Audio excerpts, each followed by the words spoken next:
EFCC has been in public eye following an operation in Ifite, Anambra State, where it unfortunately lost one of its officers to a gunshot, and we did talk about it here. The details of this sad incident has gotten many Nigerians talking about the processes and work ethics of the EFCC, as many Nigerians seem to express distrust for the Commission and its account of the incident. Well, in response to the public outrage, the Commission says it is concerned greatly about what it called callous, inhuman, and outrageous narratives being circulated on social media on the whys and wherefores of the fatal accident. However, the EFCC seemed to be in another internal scandal, as an officer in charge of Kaduna Zonal Office exhibit room has allegedly absconded with over $30,000 and other valuable exhibits. The Daily Nigerian reports that 10 officers of the EFCC were arrested for theft of gold bars worth over 1 billion naira, as well as over $180,000. And joining us to discuss the seeming public distrust in EFCC and the alleged internal corruption is legal practitioner Tohwo Oseruvwoja. Good morning, and thanks for joining us. Morning, and Happy New Year. You're welcome. Same to you. Happy New Year.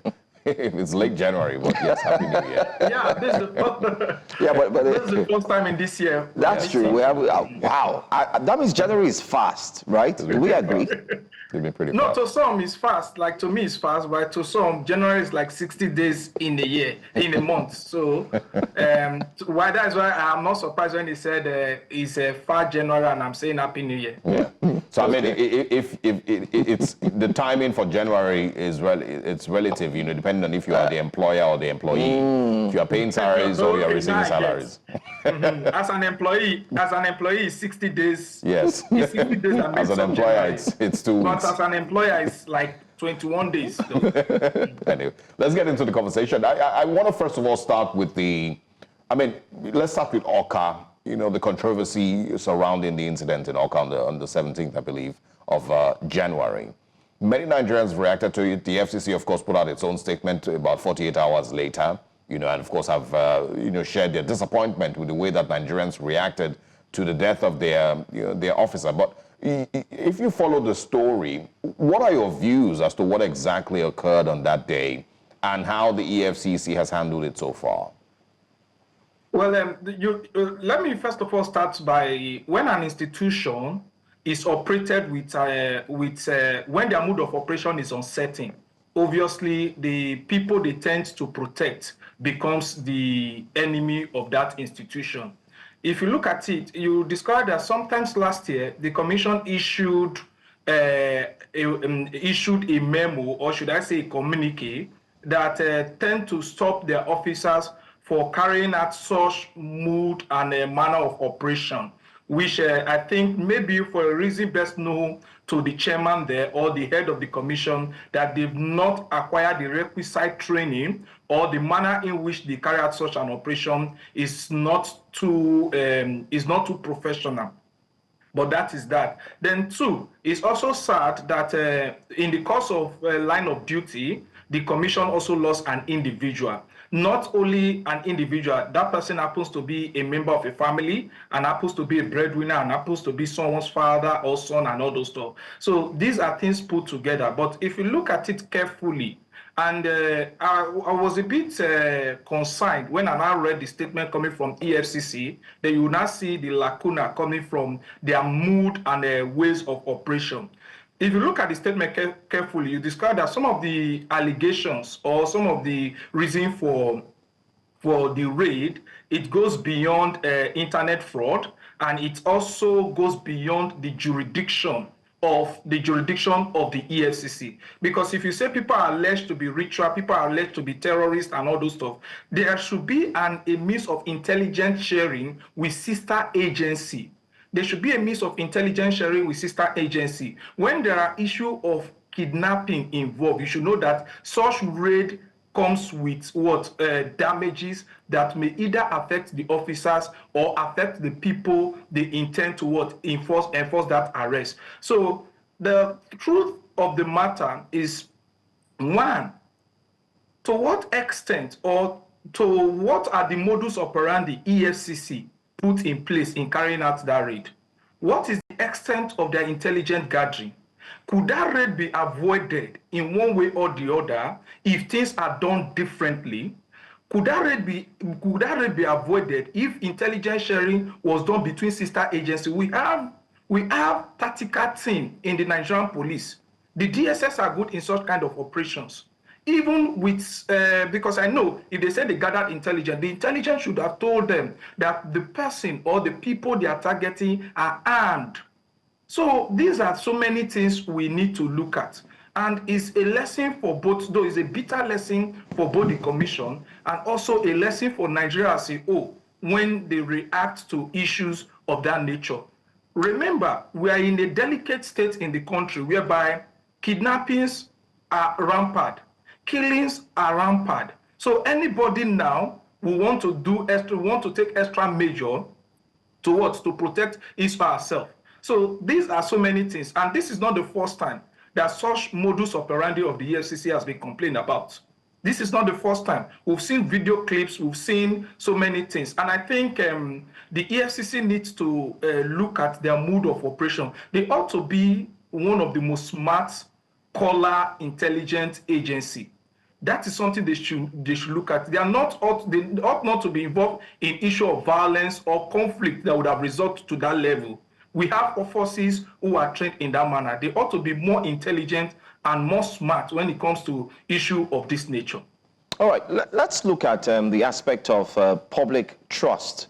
And in line with this recent story that some of its members have been allegedly caught stealing and taking items in the line of duty.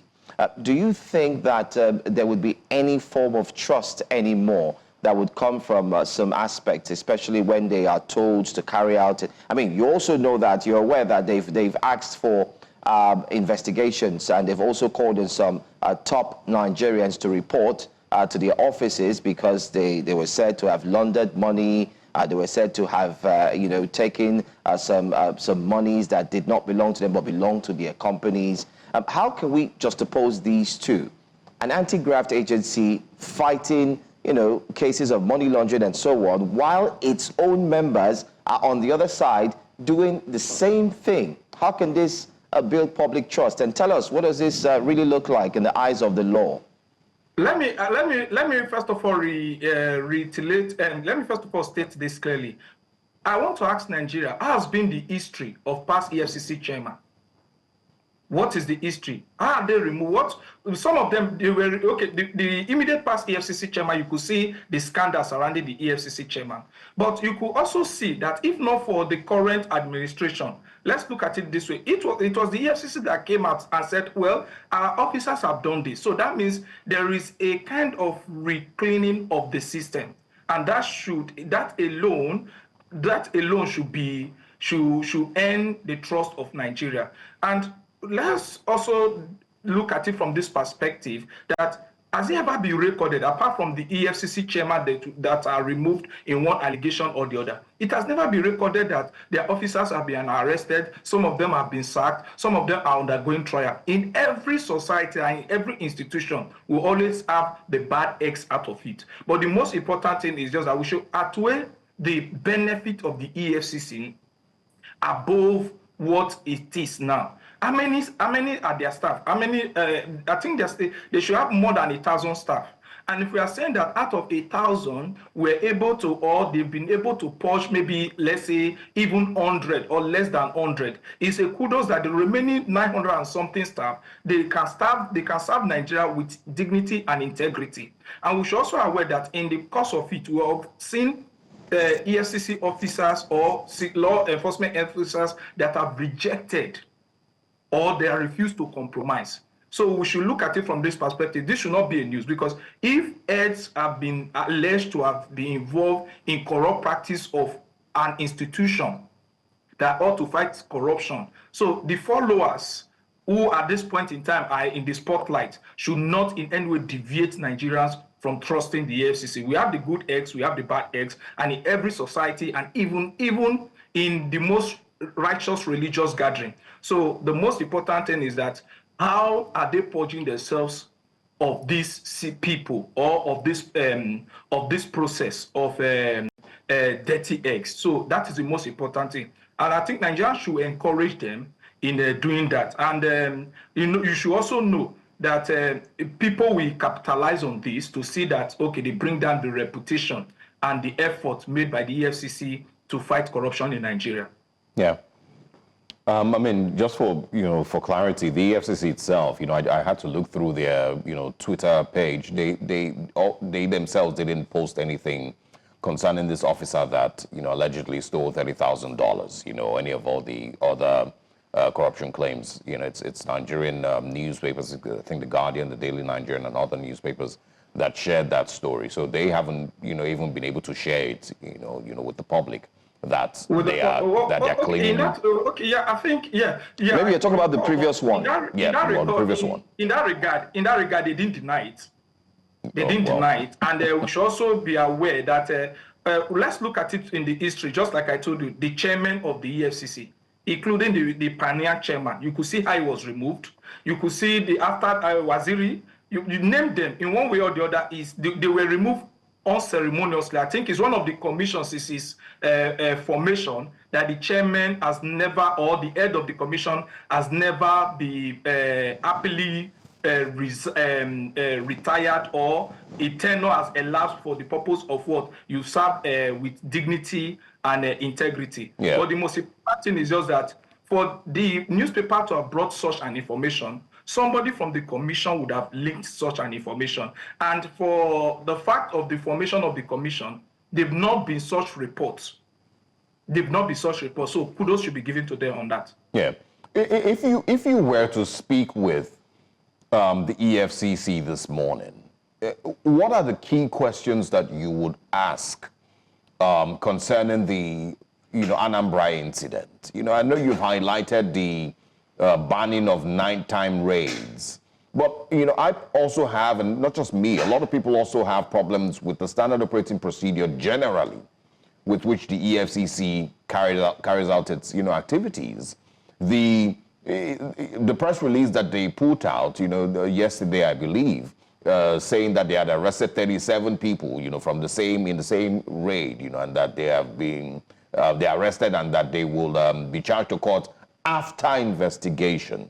So there's no clarity that the EFCC had done its thorough investigation, and these people were, then sought out, from, their homes, and then they are going straight to court. What they repeatedly say is that they will be going to court after investigation. There's a possibility that some of these people that are picked up in these raids may not even be internet fraudsters as they describe them. And also, when they pick up random, anybody that they pick up, and they put it in their press statement, they simply always just say, what they found were laptops. And it almost sounds like criminalizing the ownership of a laptop in Nigeria as long as you're a youth. And so if you were to speak with the EFCC chairman or the spokesperson, what are the key questions you would ask concerning the incident in Awka? The key question is, first of all, ask the chairman, because sometimes some of us, when we saw the way the EFCC are going about their operation, and the aims and objective of the EFCC is technically defeated. If you find that, or if you had to speak with Obasanjo, that under his tenure that the EFCC was created, you discovered that Obasanjo will be disappointed with the way and manner the EFCC is going, because basically, if you see 90% of the EFCC celebrated EFCC conviction, in quotes, 90% of them are this internet fraudster. And if you look at them, majority of them are coerced into plea bargaining. Coerced in the sense that the mood and manner of interrogation, the mood and manner of soliciting information, you discover that it is zero. Now, the question I'm going to, or whatever I'm going to ask the EFCC chairman is that, can he in any way sit back and learn from the sister agency, ICPC? I'll give a clear example for that, because at a point we're thinking, because the EFCC is being operated by police officers, that is why the modus operandi is quite far different from, is not different from the police. But we have a lawyer who is already heading the commission. Now, the question is, what are the source of their intelligence? what are the source of intelligence? That is one. Then two, how did they get the source of intelligence? Then two, what are the things put in place to avert issues of this nature? Because if intelligence will say these are internet fraudsters, intelligence will also tell you that these people are armed or the person is armed. Then three, what are the ways? How do they approach the suspect? I can tell you categorically that raid or warrant of arrest or search warrant can be executed at any given time, but the way and manner it is executed will determine. Sometimes, if you see, there was a video clip that goes about, you cannot really identify the difference between skit makers and the Economic and Financial Crime Commission. Again, is really appalling. And a commission that is set up to be an intelligent hub for financial crime, against financial crime, cannot be differentiated from the main police. So sometimes I'm thinking that the mode and operation of the EFCC is equivalent to the Nigerian police, and these are things need to stop. Then three, they should try and tell the officers, the operative, to be more civil, rather than being a gallant or rather than being aggressive and gallant to people that comes within and around them. Because it's as a result of stories they've heard, the aggression that people will react to. So these are things the EFCC chairman need to put in place. These are things, and outside that, as they castigate the public or as the public is looking at them, they should look into that particular operation. What led to the operation? Where is the information from? Who authorized the operation? What are the equipment, or who are the intelligence? There's the how will I put it now? The safeguarding method put in place to see that both the suspect and the officers are safe in such kind of operation. Though it's surprising for you to see that they inform the police, but is it possible for the police to have infected such an arrest and hand over them to EFCC? These are things they should also look at. They should try and collaborate with sister agency in such kind of regard. It's so sad. All right. So sad. I bet we would come back to talk about the EFCC again. And we're still waiting for a statement from the EFCC concerning this recent allegation of its members. And don't forget, too, that some of the EFCC members, or you'd say officers, were apprehended and they were called fake just a few days ago. Especially, we've seen this happen many times, where some officers who claim to be EFCC officers are indeed apprehended or caught. But thank you so much for your time. I'm sure when we come back to discuss this again, we would have heard from the EFCC when they put out another statement, just like they did that of Oka. Thanks for your time, and thank you for joining us this morning. You're welcome.